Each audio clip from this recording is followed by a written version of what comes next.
तो आज हम लोग पढ़ने वाले हैं इलेक्ट्रिसिटी चैप्टर, है ना। हाँ लाओ बेटा। हाँ क्या है, चलो पहला टॉपिक क्या है बेटा इसमें हमारा, इलेक्ट्रिक सर्किट एंड करंट। बताओ इलेक्ट्रिक सर्किट किसे कहते हैं। देखो एक ऐसा सर्किट डायग्राम जिसके अंदर एक रेजिस्टेंस हो, है ना, एक क्या हो बेटा, रेजिस्टेंस हो, है ना। एक रेजिस्टेंस में बेटा light, fan, bulb, anything else, कुछ भी हो सकता है। एक रेजिस्टेंस हो, है ना, एक बैटरी लगी हो, ठीक, एक क्या लगी हो बेटा, बैटरी लगी हो, एक की लगी हो, है ना। इसको हम लोग क्या बोल सकते हैं, सर्किट डायग्राम बोल सकते हैं, ठीक है। और सर्किट डायग्राम हर एक चीज का होता है, हर एक चीज का सर्किट होता है। आप लोगों ने कभी रिमोट देखा होगा तो रिमोट के अंदर एक ग्रीन कलर की प्लेट होती है, वो भी क्या होता है, वो पूरा का पूरा सर्किट बना होता है, ठीक है। वो जो ग्रीन कलर की प्लेट होती है उसमें कॉपर वायर, या कभी कभी उसमें जैसे फ़ोन अगर बहुत महंगा है तो उसमें गोल्ड की वायर होती है ना, वायरिंग किसकी होती है, गोल्ड की होती है, या सिल्वर वायरिंग होती है, क्योंकि ये सब बेस्ट कंडक्टर होते हैं इलेक्ट्रिसिटी और हीट के, है ना। इस वजह से इन सबकी जो है वायरिंग उसमें करी जाती है, ठीक है बेटा। तो इलेक्ट्रिक सर्किट हम किसे बोलते हैं, अ क्लोज सर्किट या a close diagram which carries, जिसके पास क्या हो, अ रेजिस्टेंस, एनी बल्ब और फैन एंड बैटरी एंड की ऑल्सो, है ना। इनके पास स्विचेस हो, कीज हो और एक क्या कहते हैं, बैटरी हो। इसे हम लोग क्या बोलते हैं, सर्किट बोलते हैं, ठीक है, सर्किट डायग्राम बोलते हैं। समझना, सर्किट डायग्राम से कभी कभी कुछ पहचानने को आ जाता है कि ये किस चीज का डायग्राम है। जैसे मान लो अगर ये आ गया तो ये क्या है, हमारा एक रेजिस्टेंस है। बट आपसे ये ना पूछ करके आपसे मोस्टली ये पूछता है, जैसे कभी कभी एमसीक्यूज में आ जाता है, ये क्या है, इसको बोलते हैं वेरिएबल रेजिस्टेंस। वेरिएबल का मतलब होता है कि इसे हम लोग चेंज कर सकते हैं। आपके यहाँ फैन है, फैन में एक रेगुलेटर लगा होता है ना, regulator is a variable resistance. यानी जब आप रेजिस्टेंस बढ़ाते हो तो फैन की स्पीड घट जाती है, डाउन हो जाती है। क्यों, रेजिस्टेंस आपने क्या कर दिया है, इंक्रीज कर दिया है, ठीक है। तो इसलिए इंपॉर्टेंट है, कई बार ये पूछ लेता है ना। और एक तो ये पूछ लेता है आप लोगों से, और क्या कहते हैं, अगर मान लो कहीं ऐसे दे रखा है, ऐसे, तो वायर विदाउट ज्वाइंट, यानी तार जो है बिना ज्वाइंट के जा रहे हैं, ठीक है। और अगर कहीं ऐसे, इसको ऐसे बोल रखा है तो वायर विद ज्वाइंट, या इसको हम लोग शंट बोलते हैं, या इसको हम लोग बोलते हैं कि टू वायर आर ज्वाइंट, है ना। दो तार जो है वो आपस में जुड़े हुए हैं, या इनको जो है वो जोड़ा गया है। मेरी बात आई समझ में। तो ये सीन इनके साथ में होता है, ठीक है। क्या था, एक तो हम लोगों ने सर्किट पढ़ना था और एक क्या पढ़ना था, नेक्स्ट क्या है बेटा, हाँ करंट, इलेक्ट्रिक करंट। बेटा देखो अगर हम लोग बात करें करंट से क्या आ सकता है, तो एक चीज पूछ सकता है, डायरेक्शन ऑफ द करंट, है ना, डायरेक्शन ऑफ द करंट, ठीक है। पहली चीज डायरेक्शन, डायरेक्शन का मतलब जो करंट की दिशा है वो क्या होती है, बताओ। जैसे मान लो अगर हम एक डायग्राम बनाते हैं, ठीक, हमने यहां पर एक डायग्राम ये बना दिया, ठीक, ये अब बताओ इसका जो करंट का डायरेक्शन होगा वो किधर से किधर की तरफ में होगा, पॉजिटिव टू नेगेटिव कि नेगेटिव टू पॉजिटिव। मैं करंट के डायरेक्शन पूछ रहा हूं, नेगेटिव टू पॉजिटिव। अच्छा,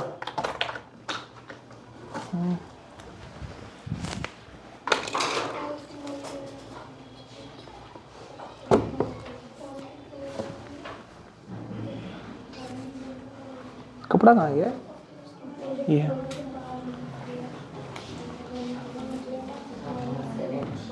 पॉजिटिव से नेगेटिव। अरे ये तो तुम पलटू राम हो गए, सॉरी सर, सब डिलीट करना पड़ेगा, किसी का नाम नहीं लेना है, ठीक।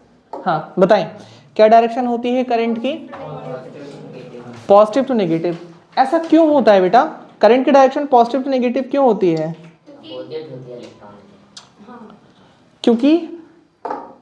क्योंकि इलेक्ट्रॉन के मोशन के अपोजिट डायरेक्शन में हमारा करंट जो है वो मूव करता है। जैसे मान लो अगर हमने ऐसे बनाया तो इलेक्ट्रॉन जो है वो नेगेटिव टर्मिनल से निकलेंगे ना बेटा, इलेक्ट्रॉन नेगेटिव टर्मिनल से निकलेंगे, और नेगेटिव टर्मिनल से ये होते होते कहाँ की तरफ जाने की कोशिश करेंगे, पॉजिटिव टर्मिनल की तरफ जाने की कोशिश करेंगे। ऐसा इसलिए होता है क्योंकि इलेक्ट्रॉन कैसे होते हैं, नेगेटिव होते हैं। तो हमेशा नेगेटिव किसकी तरफ जाता है बेटा, पॉजिटिव की तरफ जाता है, ठीक है। तो इलेक्ट्रॉन जो है वो निकल करके वो यहाँ से यहाँ तक जाने की जो है बेटा क्या करेंगे, कोशिश करेंगे। अब जब इलेक्ट्रॉन यहाँ से यहाँ जाएगा तो कोटर, कोटर का मतलब होता है पॉजिटिव चार्ज, है ना, पॉजिटिव चार्ज या धन आयन, है ना, या इलेक्ट्रिसिटी बोल सकते हो, या करंट आप बोल सकते हो। ये जो करंट है वो इधर से निकल करके जो है वो इधर की तरफ जाएगी। तो पहला क्वेश्चन तो आपसे ये पूछ सकता है डायरेक्शन ऑफ इलेक्ट्रिक करंट, तो इसके दो ऑप्शन हो सकते हैं। एक तो ये हो सकता है कि अपोजिट डायरेक्शन ऑफ इलेक्ट्रॉन, यानी इलेक्ट्रॉन के चलने के विपरीत दिशा में चलते हैं, पहला आंसर। दूसरा आंसर क्या हो सकता है कि from positive to negative terminal, है ना, दोनों चीजें हो सकती हैं। इसके दो आंसर सही हो सकता है। अब एमसीक्यू में अगर आता है, एमसीक्यू में तो आप जो सही लगेगा वो लगाना अगर एमसीक्यूज में आ रहा है, और अगर एमसीक्यूज में नहीं कहीं और आ रहा है तो आप दोनों चीजें वहां लिख सकते हो विद डायग्राम। आप डायग्राम बना करके दोनों चीजें जो है वो अच्छे से इसमें लिख देना, आपका काम हो जाएगा। ठीक है, तो समझ में आई बात कि direction of electric current is to positive to negative या अपोजिट डायरेक्शन ऑफ इलेक्ट्रॉन, यानी इलेक्ट्रॉन के गति की विपरीत दिशा में जो है ये मूव करते हैं। ठीक है, ओके नेक्स्ट बेटा अगला टॉपिक क्या है? Electric potential and potential. देखो electric potential and potential difference two different things हैं। ठीक है, एक को हम लोग क्या बोल सकते हैं ईपी इलेक्ट्रिक पोटेंशियल, और एक को हम लोग क्या बोल सकते हैं पीडी पोटेंशियल डिफरेंस। ठीक है, समझना सबसे पहले हम लोग पढ़ेंगे पोटेंशियल डिफरेंस, फिर इलेक्ट्रिक पोटेंशियल, या चलो यही पढ़ लेते हैं इलेक्ट्रिक पोटेंशियल। देखो जैसे मान लो ये आपका एक इलेक्ट्रिक फील्ड है ना, ये क्या है बेटा आपका इलेक्ट्रिक फील्ड है। इसमें भी एक इलेक्ट्रिक फील्ड बना लेते हैं, ठीक, इसमें भी एक इलेक्ट्रिक फील्ड बना लेते हैं। ओके, ये हो गया। अब दोनों में बस एक अंतर होता है, बोलता क्या है कि व्हेन अ पॉजिटिव चार्ज, जब एक धनायन को या जब एक धनावेश को when a positive charge carries from infinite to electric field, जब एक धनायन को पॉजिटिव चार्ज को इनफाइनाइट से इलेक्ट्रिक फील्ड में लाया जाता है, तो इस लाए जाने पर जो वर्क डन होता है, जो कार्य होता है, इसी को हम लोग क्या बोलते हैं, इसी को हम लोग इलेक्ट्रिक पोटेंशियल बोलते हैं। क्या बोलते हैं? Electric potential. When a positive charge carries from the infinite to the electric field, जब एक धनायन को या एक धनावेश को कहां से, इनफाइनाइट से लेकर के इलेक्ट्रिक फील्ड में लाया जाता है, तो उसको हम लोग क्या बोलते हैं, इलेक्ट्रिक पोटेंशियल बोलते हैं। समझ में आई बात? अब यहाँ पर बात आती है पोटेंशियल डिफरेंस की। What is potential difference? Potential difference क्या होता है? देखो एक वर्ड आ रहा है डिफरेंस, डिफरेंस का मतलब होता है माइनस करना, है ना, बचपन में देखा होगा आप लोगों ने, सब्ट्रैक्ट, डिफरेंस या एडिशन, सम, प्लस करना। तो इसमें बोल रहा है कि जब इसी एक पॉजिटिव चार्ज को इलेक्ट्रिक फील्ड के अंदर ही एक जगह से दूसरे जगह तक जब लेकर के जाते हैं तो कुछ वर्क डन करना पड़ता है। क्या करना पड़ता है बेटा? कुछ वर्क डन करना पड़ता है। इसी वर्क डन के डिफरेंस को हम लोग क्या बोल देते हैं? पोटेंशियल डिफरेंस बोल देते हैं। ठीक है, मेरी बात आई समझ में? इलेक्ट्रिक पोटेंशियल का मतलब होता है कि जब एक पॉजिटिव चार्ज को कहां से बेटा, इनफाइनाइट से कहां लेकर के आते हैं, इलेक्ट्रिक फील्ड में लेकर के आते हैं। फिर से बोलना, कहां से बेटा, इनफाइनाइट से कहां तक, इलेक्ट्रिक फील्ड में, तो क्या होता है, इलेक्ट्रिक पोटेंशियल होता है। ठीक है, और जब हम एक इलेक्ट्रिक फील्ड में ही एक पॉजिटिव चार्ज को एक जगह से दूसरे जगह तक लेकर के आते हैं तो वह किया गया वर्क डन क्या कहलाता है? हमारा पोटेंशियल डिफरेंस। हाँ बोलो, क्या क्वेश्चन था? ये इलेक्ट्रिक फील्ड क्या है सर? इलेक्ट्रिक फील्ड कहीं पे जनरेट हो सकती है। जैसे मान लो कि बेटा वायर है, तो वायर में जब इलेक्ट्रिसिटी एंट्री करेगी ना तो एक मैग्नेटिक फील्ड भी बनाएगी और इलेक्ट्रिक फील्ड भी बनाएगी। जैसे एक वायर मान लो, बोलते ना कि 66,000 वोल्ट की लाइन गई है और बहुत ज़्यादा नज़दीक गए थे इसलिए उसमें चिपक गए, बोलते हैं ना, बहुत ज़्यादा नज़दीक से इसलिए उसमें चिपक गए। तो क्या था, एक वो मैग्नेटिक फील्ड थी, है ना, या उसने ऐसा बोल सकते हो एक इलेक्ट्रिक फील्ड थी जिसकी वजह से वो इंसान उसके अंदर जो है वो अट्रैक्ट होकर के चिपक गया। तो जब भी कभी तार में करंट जाता है तो वो एक मैग्नेटिक फील्ड और इलेक्ट्रिक फील्ड जो है वो जनरेट करता है। ठीक है, आपका कभी अगर इन्वर्टर बैटरी खराब होगी ना, जो चेक करने वाले आएंगे वो एक प्लायर लेकर के आते हैं। वो प्लायर पता है वो ऐसे करके ऐसे बना रहता है ऐसे, और यहाँ पे ऐसे मीटर लगा होता है ना, और आपका जो इन्वर्टर टू बैटरी कनेक्टर वाला तार है उसको इसी बीच में रखते हैं और फिर चेक करते हैं उसकी फ्रीक्वेंसी क्या है। फिर बताते हैं कि आपकी बैटरी खराब है या सही है। क्यों? फ्रीक्वेंसी चेक कर लेते हैं। जितनी मैग्नेट, अगर वो ज्यादा मैग्नेटिक फील्ड जनरेट नहीं कर पा रहा है, इसका मतलब आपकी बैटरी क्या हो गई है? खराब हो गई है। ठीक है, तो इसका इस्तेमाल करते हैं बहुत सारी चीजों को देखने में हम लोग। ठीक है, मतलब करंट जाने पे वो field magnetic electric field, magnetic field है ना, ये चीज बनती है, हर एक तार में बनती है। समझ में आई बात कि क्या है भैया? फिर से समझना, इलेक्ट्रिक पोटेंशियल का मतलब होता है जब एक पॉजिटिव चार्ज को कहां से, इनफाइनाइट से लेकर के हम लोग इलेक्ट्रिक फील्ड में लेकर के आते हैं, तो उसे हम लोग क्या बोलते हैं? इलेक्ट्रिक पोटेंशियल बोलते हैं। और जब एक पॉजिटिव चार्ज को हम एक इलेक्ट्रिक फील्ड में ही एक जगह से दूसरी जगह तक लेकर के जाते हैं, तो इसे हम लोग क्या बोलते हैं बेटा? इसे हम लोग बोलते हैं पोटेंशियल डिफरेंस बोलते हैं। ठीक है, अब बताना, पोटेंशियल डिफरेंस या इलेक्ट्रिक पोटेंशियल की एसआई यूनिट क्या होती है?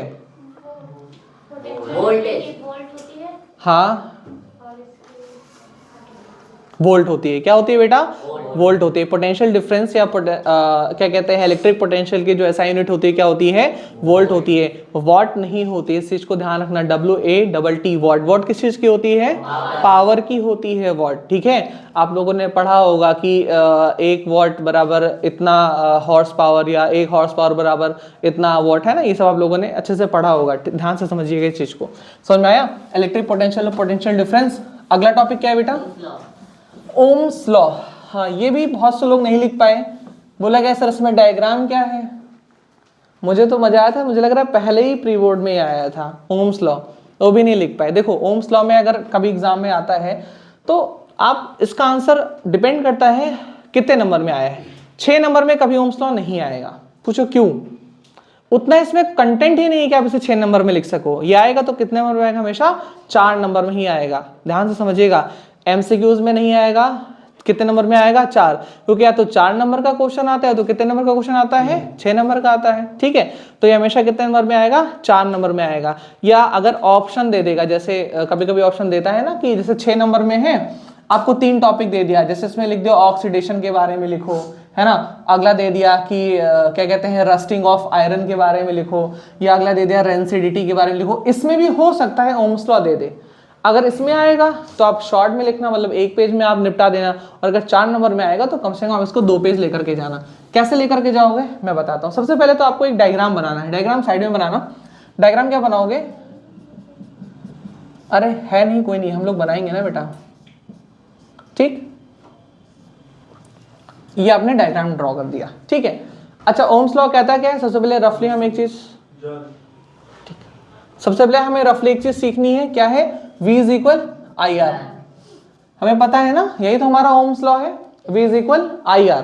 ठीक है, या इससे आप बोल सकते हो I is equal V upon का R। ऐसे बोल सकते हो R is equal V upon का I। इसमें से ओम्स लॉ कौन सा है? ये है ओम्स लॉ, है ना। ये ड्राइव्ड है, इन सबको ड्राइव किया गया है। और ये क्या है? ओम का नियम है, ओम्स लॉ रियल वाला, यही V इज इक्वल IR। अब हमें इसको क्या करना है? ड्राइव करना है। इसे हमें क्या करना है? प्रूफ करना है। ठीक है, तो सबसे पहले कुछ नहीं करना है, आपको समझना है। इसको हम लोगों ने बोल दिया R। ये है आपके पास में बैटरी, और इसमें जो फ्लो करने वाली करंट है उसे हम लोग क्या बोल दिए बेटा? I है। ठीक है, ये I है, I है ना बेटा। ये जाएगी कब? I है। ठीक है, देखो अब सबसे पहले हमें लिखना है लेट माना। ठीक है, लेट माना a circuit, ठीक है, a circuit which resistance is R, जिसका रेजिस्टेंस क्या है बेटा? R है। एक सर्किट है जिसका रेजिस्टेंस क्या है?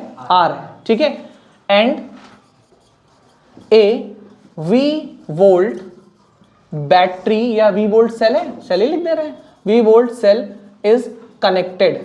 ठीक है, एक क्या है बेटा? B वोल्ट का सेल जो है इसमें कनेक्ट किया गया है। ठीक है, क्या लिखेंगे पहले? लेट माना एक circuit which have resistance of R, जिसका रेजिस्टेंस क्या है? R है, and V volt battery is, या V volt cell is connected. हम लोगों ने इसको ऐसे करके जोड़ रखा है। ठीक है, फिर लिखेगा फ्रॉम ओम्स लॉ, है ना। क्या लिखेंगे भैया?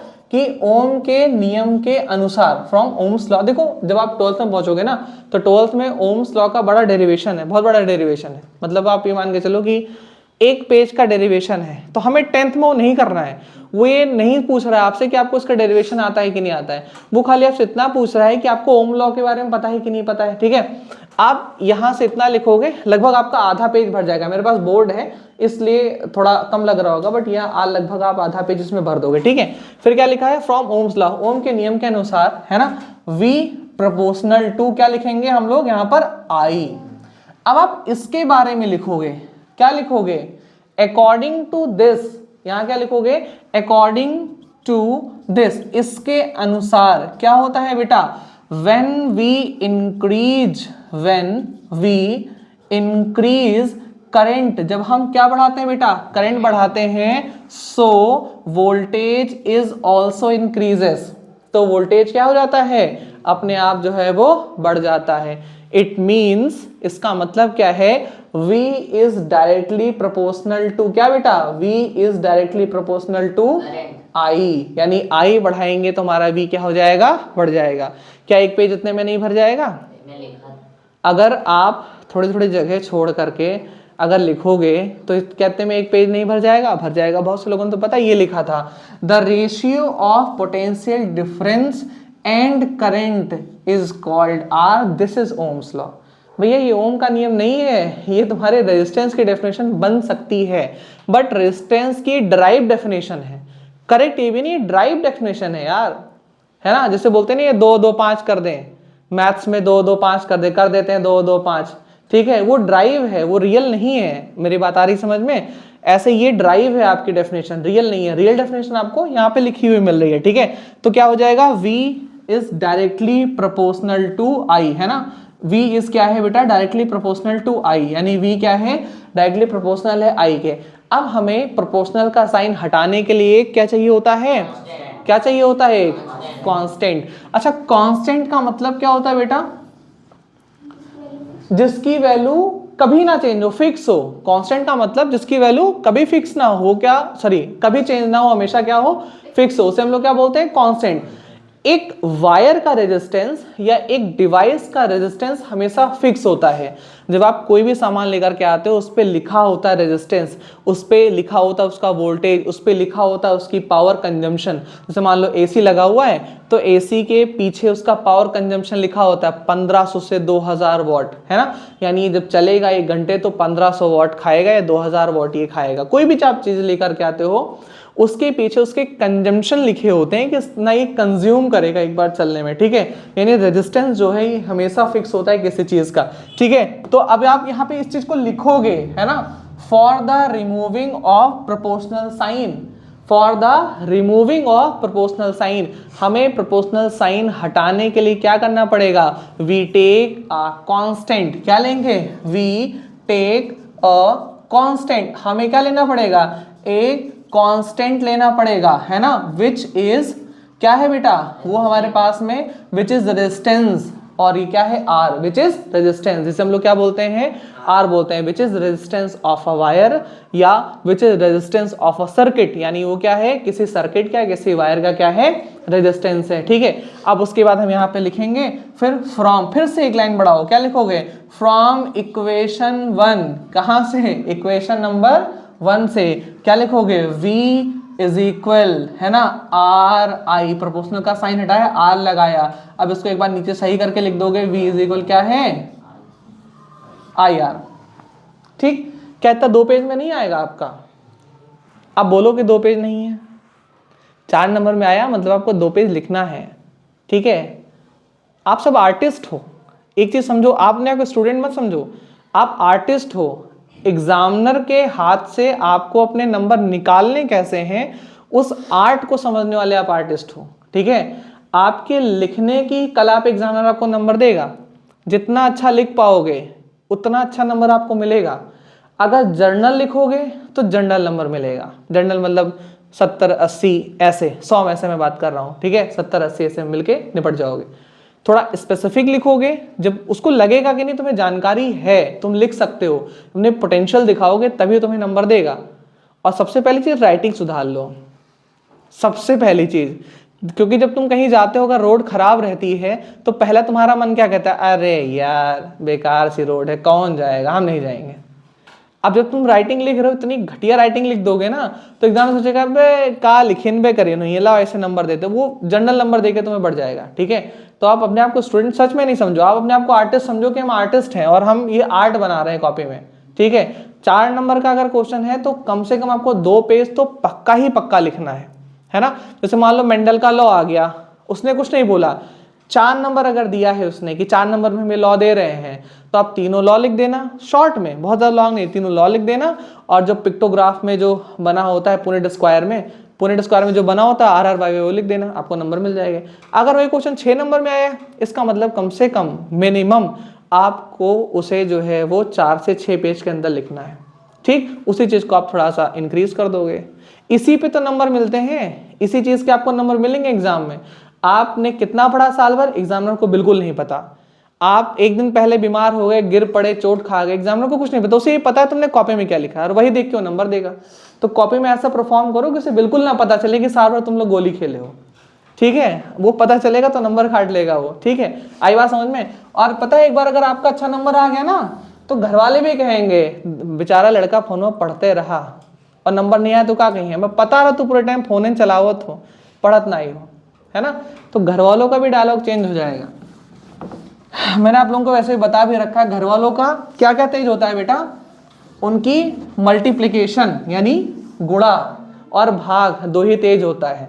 अगर तुम 2 घंटा फोन चलाए तो उसको वो 2 से गुणा कर देंगे, कभी कभी बेटा 12 से भी गुणा कर देते हैं। क्या 24 घंटा फोन चलावत है। ठीक, अगर तुमने 5-6 घंटा पढ़ाई करी तो उसको खट से 3 से डिवाइड कर देंगे, 2 घंटा कहीं पढ़ा होगा बस, है ना। तो ये घर वालों की गुणा और भाग करने की टेक्निक है। और ये अगर नंबर आ जाएगा तो क्या 24 घंटा लड़कों पढ़ते रहा, जब देखो तब आँख खुले तब पढ़ते रहा लड़कों हमारे, है ना। अगर नंबर आ गया तो, और नहीं तो फिर 24 घंटा खाली फोन चलाओ। ठीक, आई बात समझ में बेटा। तो ये सब होता है, तरीका होता है नंबर लाने का। अब V=IR भूलोगे तो नहीं ना, पक्का आएगा एग्जाम में, ध्यान रखना। ये एक चीज ऐसी होती है, पूरे बुक से 3-4 चीज ऐसी है जो तो 100% पूछी जाती है। मैंने देखो बताया भी था, या तो आपसे रेस्पिरेटरी ऑर्गन बनवा लेगा, या तो मेल फीमेल रिप्रोडक्टिव ऑर्गन बनवा लेगा। ठीक है, 2 या तो किडनी, तीनों में से एक तो पक्का डायग्राम में आता है। अब आजकल फ्लावर वाला चल गया है, तो जब फ्लावर के रिप्रोडक्टिव ऑर्गन आते हैं तो 2 क्वेश्चन आपके बनाने वाले तो पक्का आते हैं। ठीक है, आज भी आया रहा होगा, इनमें से कम 2 तो आया ही आया होगा। ठीक, पता है हाई स्कूल और इंटर, मतलब तो इंटर का सिलेबस बहुत कम हो गया, इतनी पतली सी बुक है, इंटर की भी इतनी पतली है। हाई स्कूल की तो आप सुबह बैठो और शाम तक खत्म हो जाए हाई स्कूल की बुक। और सेट है, चाहे SST ले लो चाहे साइंस ले लो, सेट क्वेश्चन आते हैं, उससे ऊपर एक क्वेश्चन नहीं आएगा। और मैं इतनी गारंटी ले रहा हूं जितना आप प्री बोर्ड दे रहे हो, है ना। खाली और कुछ ना पढ़ो, जो प्री बोर्ड के क्वेश्चन है घर जाके इनको लगा लिया करो एक बार।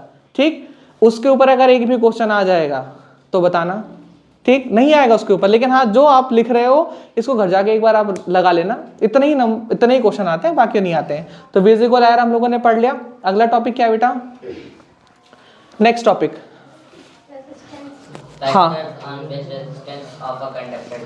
अच्छा सुनो, एक फैक्टर, ऐसे फैक्टर्स जो रेजिस्टेंस को इफेक्ट करते हो। तो आप लोगों ने एक फॉर्मूला पढ़ा होगा, क्या फॉर्मूला पढ़ा होगा, R रो है रो L/A, ये एक फॉर्मूला पढ़ा होगा। ठीक, इस फॉर्मूले को याद कर लो, यही तो फॉर्मूला है, इसके अलावा कुछ और फॉर्मूला है, यही फॉर्मूला है, इसको आप याद कर लो। ठीक है, बहुत इंपॉर्टेंट है।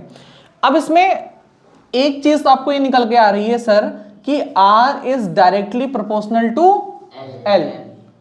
दूसरी चीज क्या निकल के आ रही है sir, R is inversely proportional to, अरे सभी लोग बोलो, R is inversely proportional to.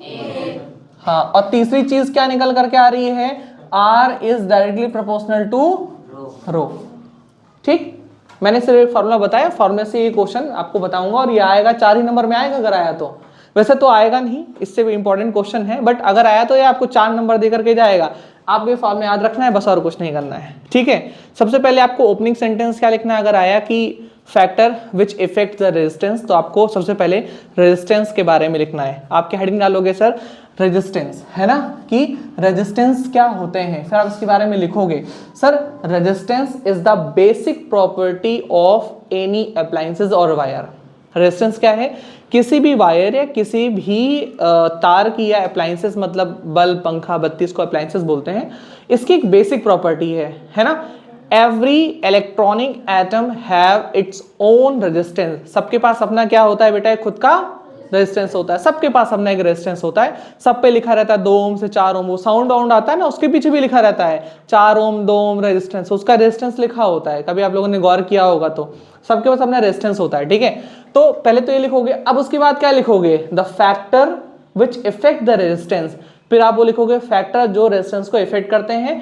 पहले फॉर्मूला चेप दोगे तो एग्जामिनर का ध्यान तुम्हारी कॉपी पे जाएगा कि हाँ इसने फॉर्मूले के अकॉर्डिंग लिखा, ये लिखा। फिर आप पहला पॉइंट बनाओगे, लिखोगे सबसे पहले R proportional to L, R proportional to L, R L के प्रोपोर्शनल होता है, मतलब जितनी लेंथ बढ़ाओगे, जितनी लेंथ बढ़ाओगे उतना रेजिस्टेंस क्या होगा बेटा, बढ़ेगा। अच्छा बढ़ता क्यों है, सीरीज में हो जाएगा तब। पहली चीज तो अगर जैसे मान लो ये कंडक्टर वायर है, लेट सपोज कंडक्टर वायर है, ठीक है, अगर मैं इसको खींच के और लंबा कर दूं, अगर हम इसको खींच के क्या कर दे बेटा और लंबा कर दें तो ये पतला हो जाएगा, नहीं हो जाएगा। अरे धूपबत्ती समझो, धूपबत्ती मोटी सी होती है ना, उसको ऐसे ऐसे करते हैं फिर वो पतली सी हो जाती है। तो जैसे जैसे लेंथ बढ़ता है उसका क्या हो जाता है, मोटाई जो है वो कम हो जाती है। इसका मतलब जो फ्री इलेक्ट्रॉन ऐसे हुआ करते थे, ऐसे मतलब जो एक दूसरे के ऐसे पैरेलल में हुआ करते थे, ये जब लंबाई बढ़ेगी तो ये क्या हो जाएंगे, एक दूसरे के सीरीज में हो जाएंगे कि नहीं हो जाएंगे बेटा, बताओ, हो जाएंगे ना। इसका मतलब जैसे जैसे आप लंबाई बढ़ाते जाओगे तो रेजिस्टेंस का जो एडिशन है वो किस में होता जाएगा बेटा, सीरीज में होता जाएगा। और जब रेजिस्टेंस सीरीज में हो जाएगा, रेजिस्टेंस जो है वो काफी ज्यादा इंक्रीज हो जाएगा, इसीलिए रेजिस्टेंस बढ़ जाएगा, यानी लेंथ बढ़ाने के साथ साथ रेजिस्टेंस क्या होगा, बढ़ेगा। अब तुम ये समझ गए होगे कि एरिया बढ़ाने पर रेजिस्टेंस घटता है, मतलब जैसे ये है इसको और पतला कर दो, यानी अब जो है वो सारा रेजिस्टेंस क्या हो गया, एक दूसरे के और पैरेलल हो गया, तो एरिया बढ़ गया ना। तो जैसे एरिया हम लोगों ने बढ़ा दिया वैसे रेजिस्टेंस क्या हो जाएगा, कम हो जाएगा। इस चीज को आप कॉपी में लिखोगे, है ना। व्हेन वी इंक्रीज एरिया, जब हम क्या बढ़ाते हैं बेटा, एरिया बढ़ाते हैं। एरिया ऑफ क्रॉस सेक्शन बोल दो, एरिया ऑफ क्रॉस सेक्शन का मतलब मोटाई, एरिया ऑफ क्रॉस सेक्शन का मतलब बेटा मोटाई। जैसे मान लो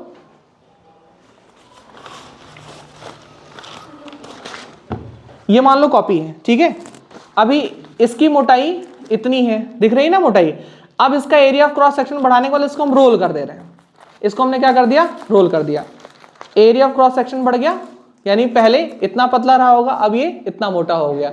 सारे रेजिस्टेंस क्या हो गए, एक दूसरे के पैरेलल हो गए, है ना। जितना रेजिस्टेंस पैरेलल होते जाएंगे उतना ही कम क्या होता जाएगा, रेजिस्टेंस होता जाएगा। यानी एरिया ऑफ क्रॉस सेक्शन बढ़ाने पे क्या होता है बेटा, जितना एरिया ऑफ क्रॉस सेक्शन हम लोग बढ़ाएंगे, जितना भी एरिया ऑफ क्रॉस सेक्शन हम लोग बढ़ाएंगे उतना ही रेजिस्टेंस क्या होता जाएगा बेटा, डाउन होता जाएगा, ठीक है। दूसरा बेटा रो, इसको बोलते हैं रेजिस्टिविटी। सो क्या बोलते हैं, रेजिस्टिविटी। देखो एक चीज बोलते हैं ना कि सारे स्टूडेंट का दिमाग एक जैसा नहीं होता है ना। कुछ का दिमाग जल्दी कैप्चर करता है, कुछ का दिमाग थोड़ा देर में कैप्चर करता है, कुछ का दिमाग कैप्चर ही नहीं करता है, भूसा भरे होते हैं तो कहाँ से कैप्चर करेगा, है ना। तो ऐसे ही सारी चीजों के पास अपनी क्या होती है, एक रेजिस्टिविटी होती है ना। सारी चीजों के पास अपनी एक रेजिस्टिविटी होती है। Resistivity is a quality of substance which resist the resistance, मतलब जो विच रेजिस्ट द करंट, जो करंट को चलने में रेजिस्टेंस पैदा करती है, रोकती है, रुकावट डालती है, उसे हम लोग क्या बोलते हैं, रेजिस्टिविटी, ठीक है। इसका मतलब रेजिस्टिविटी बढ़ा दो, रेजिस्टेंस क्या हो जाएगा, बढ़ जाएगा। जैसे नाइक्रोम का वायर, नाइक्रोम के वायर की रेजिस्टिविटी ज्यादा होती है, ज्यादा क्या, बहुत ज्यादा होती है।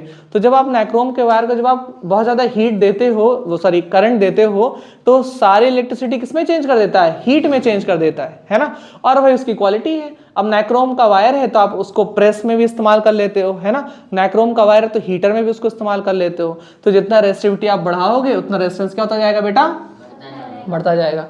अब बताओ ये क्या, ये आएगा तो आप ये 2 पेज नहीं लिख पाओगे, लिख लोगे ना, लिख लोगे ना, पक्की वाली बात, इंपॉर्टेंट है बेटा, इसलिए मर मर के इसको पढ़ाया जा रहा है, बहुत इंपॉर्टेंट है, ठीक है। चलो ये टॉपिक खत्म, नेक्स्ट टॉपिक क्या है, अगला बताना। Resistance of a system of resistor. अच्छा, resistance of a system of register. बेटा देखो दो टाइप के रेजिस्टेंस को हम लोग ऐड कर सकते हैं। एक को हम लोग बोल सकते हैं पैरेलल कॉम्बिनेशन और एक को हम लोग क्या बोल सकते हैं, सीरीज कॉम्बिनेशन। बट एक बात ध्यान रखना, एग्जाम में इतने अच्छे क्वेश्चन नहीं आएंगे आपके रेजिस्टेंस के कि पैरेलल किसे कहते हैं, सीरीज किसे कहते हैं। एग्जाम वाले क्वेश्चन भी मैं आपको बताता हूं कैसे आएगा। देखो सबसे पहले हम लोग देखते हैं रेजिस्टेंस को हम लोग जोड़ कैसे सकते हैं। बेटा देखो रेजिस्टेंस को हम लोग दो टाइप से जोड़ सकते हैं। एक को हम लोग बोल सकते हैं पैरेलल है और एक को हम लोग क्या बोल सकते हैं बेटा, सीरीज में है। ठीक है, देखो पैरेलल का मतलब है जब दो रेजिस्टेंस हैं, इन दोनों को एक से ज्यादा पॉइंट पर अगर जोड़ दिया गया है तो इसे हम लोग क्या बोलते हैं, पैरेलल रेजिस्टेंस। क्या बोलते हैं बेटा, पैरेलल रेजिस्टेंस। ये हो गया। ठीक है, ये देखो दिस इज पैरेलल रेजिस्टेंस। अच्छा, सीरीज में क्या आता है ना, सीरीज का मतलब होता है जो रेजिस्टेंस है इनको एक दूसरे से ऐसे ऐड किया गया है कि बीच में एक ही कॉमन पॉइंट है, तो इनको हम लोग क्या बोलते हैं बेटा, इनको हम लोग बोलते हैं कि ये सीरीज में है। ठीक है, अब यहीं पर आपको दोनों के डिफरेंस भी पता चल जाएंगे कि पैरेलल और सीरीज में अंतर क्या होता है। सबसे पहले इसका फॉर्मूला, आप में डेरिवेशन तो है नहीं, ठीक है, आप में डेरिवेशन है नहीं, तो इसीलिए हम लोग इसका डेरिवेशन नहीं करेंगे, है ना, बट मैंने आपको करा दिया था, ठीक है जाने दो। इसका फॉर्मूला होता है आर इक्विवेलेंट या आर टोटल, है ना, टोटल इज इक्वल जितने ऐड हो R1 plus R2 plus R3 dot dot dot dot RN Pandey. ठीक है, यहां तक जो है वो हम लोगों ने इसको ऐड कर लिया। This is the formula of resistance. इधर आ जाओ, इसमें क्या होता है बेटा, 1/R equivalent is equal 1/1 plus 1/ dot dot dot 1/RN। Pandey बोल गए तुम लोग, बोलना ठीक है, 1/RN। ठीक है, ये इसका क्या है बेटा, फॉर्मूला है। ठीक, पहली चीज। दूसरी चीज, हम लोग सीरीज में अगर हमको मैक्सिमम रेजिस्टेंस चाहिए होता है ना बेटा, क्या चाहिए होता है बेटा, मैक्सिमम रेजिस्टेंस, तो हम लोग क्या इस्तेमाल करते हैं, सीरीज इस्तेमाल करते हैं। अगर हमको मिनिमम रेजिस्टेंस चाहिए होता है, क्या चाहिए होता है, मिनिमम रेजिस्टेंस चाहिए होता है, तो हम लोग क्या इस्तेमाल करते हैं बेटा, पैरेलल इस्तेमाल करते हैं। हमारे घरों में जो सर्किट की वायरिंग होती है कैसी होती है बेटा, पैरेलल होती है। क्यों वायरिंग पैरेलल होती है, क्योंकि हर एक चीज का पैरेलल में क्या हो सकता है, अलग अलग स्विच हो सकता है। देखो ये पहली चीज। दूसरी चीज, जब एक चीज अगर डिफेक्टेड हो गई तो दूसरी अपने आप चलती रहेगी, बंद नहीं होगी। सीरीज में अगर इसमें डिफेक्ट आ गया तो ये अपने आप क्या हो जाएगा बेटा, बंद हो जाएगा। तो हमारे घरों में जो वायरिंग होती है कैसी होती है बेटा, पैरेलल वायरिंग होती है, क्योंकि अगर कोई डिफेक्ट आए तो एक में ही डिफेक्ट रहे, दूसरा डिफेक्टिव ना हो, वो अपने आप चलता रहे। दूसरी चीज, हमें अलग अलग चीजों के लिए अलग अलग स्विचेस मिल जाती है, इसलिए पैरेलल ठीक होता है। सीरीज में क्या होता है, एक ही स्विच से जो है वो सारी चीजें चलती रहेंगी, इसलिए सीरीज जो है थोड़ा सा हमारे लिए दिक्कत वाली बात कर जाता है। ठीक है, रेजिस्टेंस इसमें ज्यादा होता है, इसमें रेजिस्टेंस क्या होता है, कम होता है। यहां तक तो बात होगी। अब एग्जाम में क्वेश्चन आते कैसे हैं, मेन बात क्या है, एग्जाम के क्वेश्चन कैसे बनते हैं। देखो जैसे आपको ऐसे सरल सा क्वेश्चन नहीं देगा, अगर दे दिया तो समझो कि वो आपको नंबर देना चाह रहा है ना। ऐसे एक डायग्राम बना देगा, बोलेगा आप इक्विवेलेंट रेजिस्टेंस निकालो, तो आप उसको देख के निकाल ही लोगे कि क्या है, जोड़ जाड़ के पैरेलल कौन सा, सीरीज कौन सा है। ठीक है, बट आपको ऐसे क्वेश्चन ना दे करके वो आपको 3 रेजिस्टेंस दे देगा। मैं आपको दिखाता हूँ एक क्वेश्चन, अभी 2025 में भी आया था, 2024 में भी आया था, बढ़िया क्वेश्चन आया था। उसने बोला कि भैया एक रेजिस्टेंस है 2 ओम, एक रेजिस्टेंस कितने का है बेटा, 2 ओम का रेजिस्टेंस है, एक 3 ओम का रेजिस्टेंस है और एक 4 ओम का रेजिस्टेंस है। 3 रेजिस्टेंस दे दिया और बोला कि हमें इसको कंबाइन करना है, और ऐसे कंबाइन करो कि एक बार हमारा आना चाहिए 6 ओम और एक बार हमारा आना चाहिए 8 ओम। ठीक, उसने आपको क्वेश्चन भी दे दिया, उसने आपको आंसर भी दे दिया। अब आपसे बीच का प्रोसेस पूछ लिया। ठीक है, आई थिंक अगर मैं डाटा नहीं भूलाऊंगा तो ऐसा ही होगा कुछ।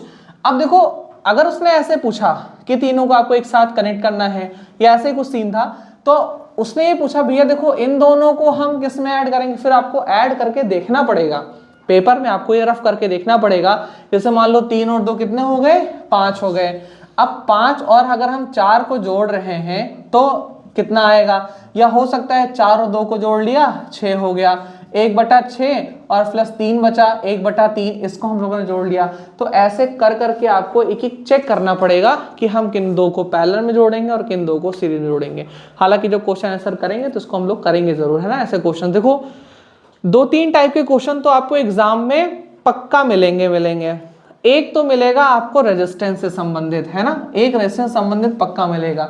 दूसरा आपको ह्यूमन आई या तो लेंस और या तो मिरर, इन तीनों में से एक क्वेश्चन देखने को मिलेगा। मेरे को 4 नंबर में आएगा क्वेश्चन ये, है ना। अब मोस्ट ऑफ द केसेस में लेंस के क्वेश्चन आते हैं, मिरर के क्वेश्चन सब लोग लगा लेने लग गए थे, तब क्या आते हैं, लेंस के क्वेश्चन आते हैं, है ना, और रेजिस्टेंस के क्वेश्चन आते हैं। 2 आपको क्वेश्चन मिलेंगे। इलेक्ट्रिसिटी से तो यहाँ से एक क्वेश्चन तो ये बनता ही बनता है ना, या तो H is equal I square R T पे क्वेश्चन बना देगा। वो फॉर्मूला बेस्ड क्वेश्चन होते हैं तो जल्दी लग जाते हैं, इसलिए एग्जामिनर उसको थोड़ा कम पसंद करता है। जिसमें आपको बुद्धि खर्च करनी पड़े एग्जामिनर उससे ज्यादा पसंद करता है ना, इसमें आपको बुद्धि लगेगी। कराऊंगा सारे क्वेश्चंस के न्यूमेरिकल्स कराऊंगा तो आपको ज्यादा समझ में आएगा कि कैसे इसको सॉल्व करना है। ये समझ में आया बेटा ना कि कैसे क्वेश्चन आ सकते हैं इसके। तो रेजिस्टेंस पैरेलल हो या सीरीज में हो, ये जानने के साथ साथ आपको ये भी जानना जरूरी है इसको हमें कनेक्ट कैसे करना है। ठीक है, अगला टॉपिक बताओ, क्या है अगला topic? Heating effect of electric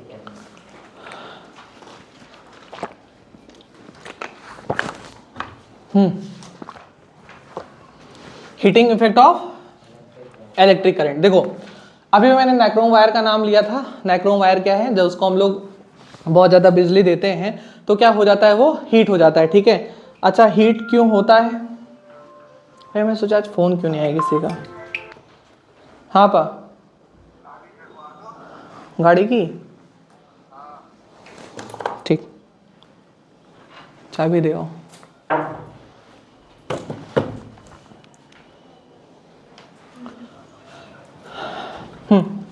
heating effect of electric current. ठीक है, देखो जब हम किसी चीज को जब किसी चीज में हम लोग करंट फ्लो करते हैं तो वो हीट करने लगता है। अच्छा ऐसा होता क्यों है? कौन सा फॉर्मूला लगाएंगे बेटा, बताओ कौन सा फॉर्मूला लगाएंगे,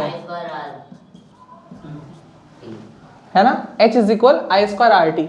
अब इस पे भी क्वेश्चन बनता है, एमसीक्यू में क्वेश्चन बनता है। क्या पूछेगा, बोलेगा भैया एक बात बताओ, एक वायर था, बोलोगे हाँ सर वायर था, वायर में पहले जो करंट था हम लोगों ने बाद में इसमें करंट क्या कर दिया, 2 टाइम्स कर दिया। कितना कर दिया, 2 टाइम्स, 2 गुना कर दिया। अब बताओ हीटिंग इफेक्ट कितना होगा? तो आप क्या बोलोगे, सर पहले जो है वो H था, पहले 1 था तो H बराबर 1, इस सब को हम लोगों ने निगलेक्ट कर दिया, नगड़ छोड़ दिया इसको, क्योंकि इसका कोई काम नहीं रह गया हमें। 1 था तो 1 रह गया। अब हम लोगों ने इसको कितना बढ़ा दिया बेटा, 2 गुना कर दिया, 2 टाइम्स 2 गुना बढ़ा दिया। तो फॉर्मूला क्या बनेगा, H इज इक्वल आई की जगह लिखेंगे हम लोग 2, पहले 1 था उसका 2 गुना यानी 2 हो गया, स्क्वायर बाकी की चीज छोड़ देंगे तो क्या हो जाएगा यहाँ पर, H इज इक्वल 2 दूनी 4, यानी कितना हो जाएगा बेटा, हीटिंग इफेक्ट कितना हो जाएगा हमारा 4, यानी पहले 1 था अब उसका कितना गुना हो गया बेटा, 4 गुना हो गया, यानी 4 टाइम्स हो गया। इससे भी क्वेश्चन आ जाते हैं। तो आप इसको ऐसे याद रखो, जितना आप करंट बढ़ाओगे, जितना आप करंट बढ़ाओगे उसके स्क्वायर में हीटिंग इफेक्ट बढ़ेगा, बस बात खत्म। सीधे एमसीक्यू में आएगा और कहीं आएगा नहीं। एमसीक्यू में आएगा, बोलेगा करंट हमने 4 गुना बढ़ा दिया तो हीटिंग इफेक्ट कितना हो जाएगा बेटा, 16 गुना हो जाएगा। करंट हमने 2 गुना बढ़ा दिया, हीटिंग इफेक्ट कितना हो जाएगा, 4 गुना। करंट हमने 3 गुना बढ़ा दिया, हीटिंग इफेक्ट कितना हो जाएगा, 9 गुना। 3 तरह को 9 गुना। ठीक है, ये याद रखना, ये पूछ लेता है। ठीक है, तो हीटिंग इफेक्ट का मतलब होता है कि जब हम किसी भी वायर में करंट फ्लो करते हैं तो वो रेजिस्टेंस के कारण, किसके कारण बेटा, रेजिस्टेंस के कारण वो हीट होना स्टार्ट होता है।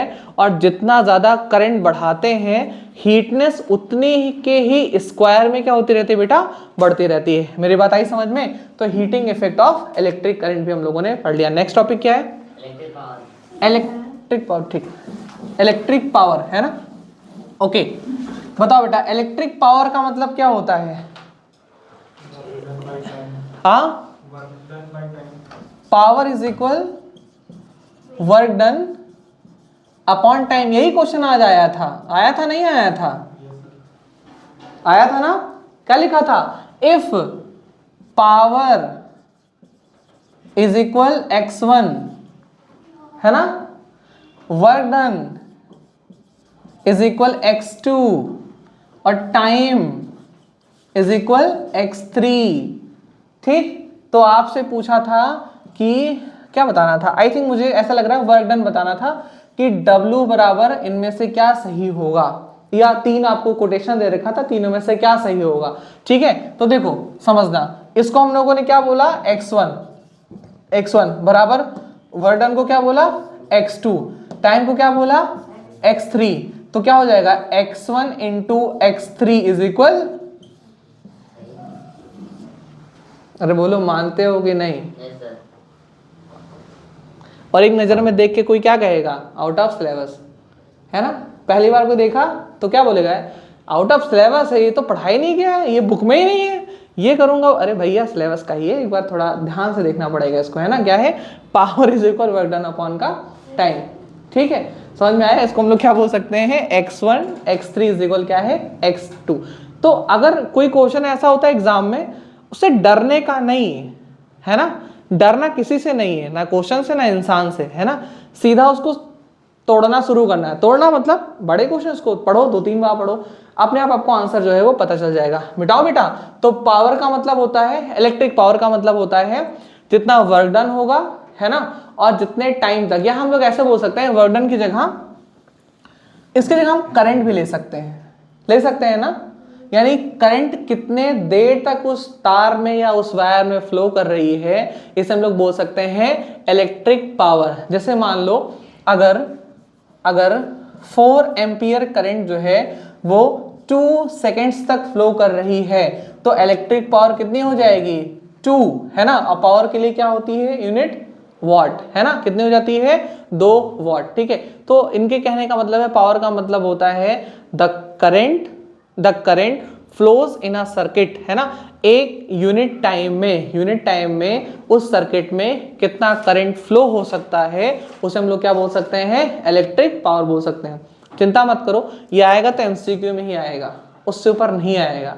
और इससे एमसीक्यू बनेंगे भी नहीं, क्योंकि इसके एमसीक्यू लगभग खत्म हो चुके थे, तभी ऐसे वाला दे दिया। और हो सकता है ऐसे में इस बार x1 x2 x3 करके आया हो, अगली बार m1 m2 m3 करके दे दे, है ना? 2026 में m1 m2 m3 करके दे दे, कुछ भी हो सकता है भाई, वो तो आपके ऊपर डिपेंड कर रहा है ना कि आप क्वेश्चन को देखते कैसे हो। ठीक है, अगला टॉपिक बताना क्या बेटा है? खत्म, चैप्टर खत्म सही में?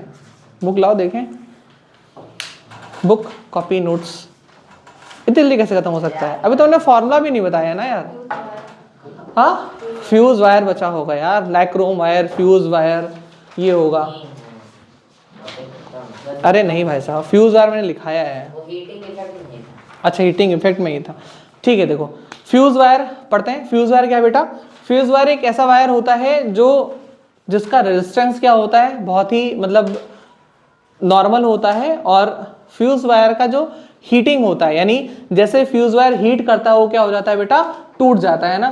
Fuse wire is a device भी बोल सकते हो आप, जैसे एमसीबीज वगैरह होती हैं घरों में, वैसे फ्यूज वायर समझ लो। Fuse wire is a device which disconnect the electric to flow in a circuit. Fuse wire एक ऐसे डिवाइस है जो इलेक्ट्रिसिटी को किसी सर्किट में फ्लो करने से रोक देती है, जिससे आपके इलेक्ट्रिक सर्किट में कोई भी नुकसान होने के चांसेस बहुत ही कम हो जाते हैं। मतलब आपका नुकसान इलेक्ट्रिक सर्किट में बिल्कुल भी नहीं होगा।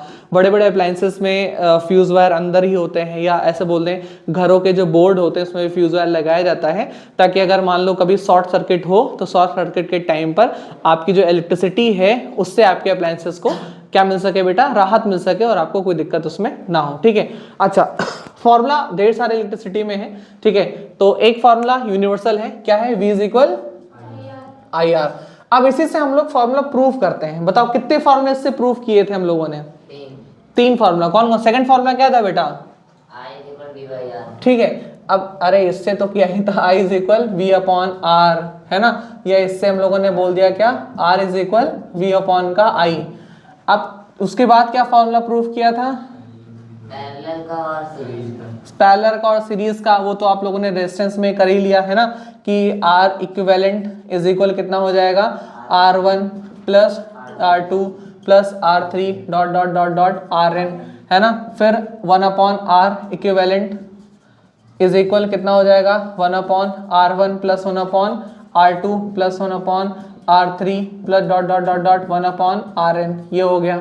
ठीक है, फिर एक हम लोगों ने प्रूव किया था H इज इक्वल क्या हो जाएगा, I स्क्वायर RT हो जाएगा, है ना? एक हम लोगों ने क्या किया था, VIT। हाँ, मैं बराबर क्यों लिख दे रहा हूँ यार बार बार।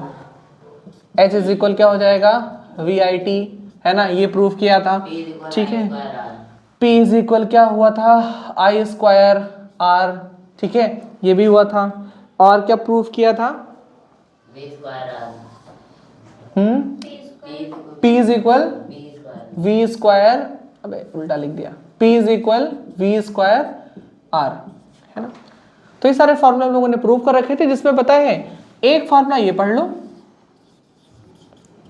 और एक फॉर्मूला आप ये पढ़ लो, ये दोनों तो सेम ही है, कोई दिक्कत वाली बात नहीं है, यही पढ़ लो खाली बस, और कुछ नहीं। P इज इक्वल वी आई, ठीक है, ये ठीक है, ये और ये पढ़ लो, दो इंपॉर्टेंट है, ये दोनों तो सेम ही है, ठीक है। इसी में से एक क्वेश्चन तो आपको देगा, पक्का एक क्वेश्चन आएगा। अब प्रॉब्लम क्या थी, उससे क्वेश्चन आता है, आप पहचान नहीं पाते हो कि किसकी वैल्यू दे रखा है, सबसे बड़ी प्रॉब्लम ये आती है जब क्वेश्चन आपको देता है तो आप पहचान ही नहीं पाते। मान लो लिखा है 80 वाट, अब तुम 80 वाट में ये नहीं समझ पाते हो कि 80 वाट क्या बोल रखा है। जैसे लिखा है, मान लो आप बल्ब हैव 80 वाट पावर, है ना, 80 वाट आपको उसको पावर दे रखा है, क्या सिर्फ दे रखा है 80 वाट, तो आप जो पीछे की यूनिट है उससे पहचाना करो। अगर वाट दे रखा है तो पावर होगा, अगर हीट का मतलब कोई कैलोरी दे रखा है या जूल दे रखा है ना, तो आप समझना कि ये आपकी क्या हो जाएगा, हीट को बोल रहा है, एच को बोल रहा है ना। तो जो पीछे की यूनिट है, आप यूनिट से पहचानना सीखो, है ना। टाइम तो सबको पता चल जाता है, सेकंड में देता है, मिनट में देता है, वो तो जान ही जाते हो। बस प्रॉब्लम क्या आती है, जब आपको हीट देता है, हीट के लिए वो एनर्जी का इस्तेमाल करता है। किसका इस्तेमाल करता है, एनर्जी का, या बहुत हाई लेवल चला गया जूल का इस्तेमाल करेगा, उससे ज्यादा किसी चीज का इस्तेमाल करेगा नहीं बेटा। तो इसीलिए ध्यान रखना, जो पीछे की यूनिट है आप इससे पहचानना सीखो, पीछे की यूनिट से पहचानोगे मस्त मजा आएगा, और नहीं पहचान पाओगे ना तो फिर गड़बड़ कर दोगे, अच्छे खासे न्यूमेरिकल्स आप गड़बड़ करके रख देते हो, ठीक है। तो फ्यूज वायर था, हम लोगों ने वो पढ़ लिया, और क्या था, कलर ऑफ वायर, है ना, ये तो नेक्स्ट चैप्टर में है ना, कलर ऑफ वायर, ठीक है, कि 3 कलर के वायर होते हैं, है ना, ये एमसीक्यू में पूछा जा सकता है। रेड किसको शो करता है बेटा, लाइव वायर, अगर रेड कलर का वायर है तो किसको शो करेगा, लाइव वायर। अच्छा, ग्रीन वायर है तो अर्थिंग, ग्रीन है तो अर्थिंग, और अगर ब्लैक है तो आपका न्यूट्रल है, ठीक है। RGB यानी रेड, ग्रीन और ब्लैक, है ना, RGB, ठीक है। आई बात समझ में। तो ये चैप्टर होता है खत्म, समाप्त।